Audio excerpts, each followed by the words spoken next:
Кафе немесе мейрамханалар, түнгі клубтар және тағы осы сияқты қоғамдық тамақтану мен көңіл көтеру орындары тұтынушылардан алдын алу депозиттік төлемді талап етіп жататыны белгілі. Алайда бұл қаншалықты заңды? Депозит төлемін талап ету заңға қайшы.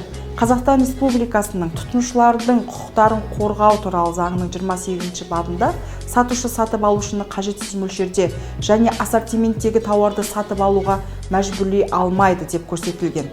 Мейрамханаларда және демалыс аймақтарында депозиттік төлем әдісін қолдану заңға келмейтінін атап өту керек. Сонымен қатар, демалыс орындары және мейрамханалардың алдын ала депозит төлеуге келіспейтін тұтынушыға қызмет көрсетуден бас тартуы да заңсыз болып табылады.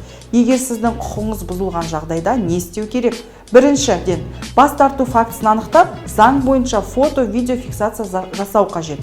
Екіншіден, құқығыңызды бұзған мекемеге сотқа дейінгі талап арыз жолдап, моральдық шығынды өтеуді сұрау керек. Ол тараптан бас тартылған жағдайда тұтынушылардың құқығын қорғау мекемесіне арыз жазыңыз.